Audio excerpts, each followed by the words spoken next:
నా పేరు ప్రియాంక. నేను దిల్సుఖ్ నగర్ నుంచి వచ్చిన. నేను కాంగ్రెస్కి ఓటేసి తప్పు చేసిన, నేనే కాదు ఇక్కడ ఉన్న ప్రతి ఒక్కరు ఓటేసి తప్పు చేసి ఇక్కడికి వచ్చిన వాళ్ళమే. ఆ కాంగ్రెస్కి ఓటేసి తప్పు చేసి మళ్ళీ మేమే చావాలి అంటే ఎంట్రీని దాగి ఏమైనా వేసుకొని బాయిలో దుంకండి, కానీ నేను చేసే పని మాత్రం నేను చేస్తా అని మాట్లాడుతున్నాడు. అసలు ఆయన సీఎంఏనా?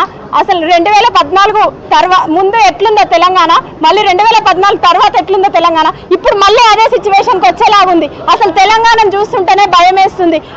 మేము చాలా మంది విద్యార్థులం, అసలు ఇంటి దగ్గర చాలా మందికి అమ్మ ఓటేయండి, కాంగ్రెస్ ఓటేయండి, మార్పు వస్తుంది, 2 లక్షల ఉద్యోగాలు వస్తాయని చెప్పి మేము వాళ్ళందరినీ నమ్మించి వాళ్ళని మోసం చేసి మేము ఓటేపించి నిన్ను గెలిపించి నిన్ను ఆడ కూసబెడితే ఈరోజు మమ్మల్ని జావమని అంటావా? నువ్వు నీకెంత ధైర్యం ఉంటే మమ్మల్ని జావమని నువ్వు అంటావు? అసలు ఎవరు నువ్వు మమ్మల్ని జావమన్నా నీకే? అంటే మేము ఓటేసి గెలిపించింది నిన్ను జావమని, నువ్వు మమ్మల్ని జావమన్నా నీకా? నేను ఛాలెంజ్ చేస్తున్నా, ఈ రోజు నేను కూడా ఛాలెంజ్ చేస్తున్నా, నీతో పాటు ఒక తెలంగాణ ఆడబిడ్డగా నేను ఛాలెంజ్ చేస్తున్నా. నువ్వు ఏడికి వస్తా అంటే ఆడికి మేమందరం వస్తాం, మేము మాట్లాడతాం.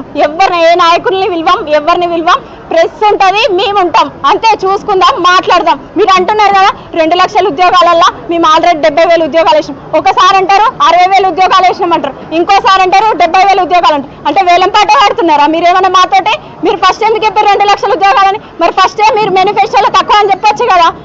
1 లక్ష ఉద్యోగాలు అంటారు, 2 లక్షల ఉద్యోగాలు అంటారు. అసలు ఏం మాట్లాడుతున్నారో మీకైనా అర్థమవుతుందా?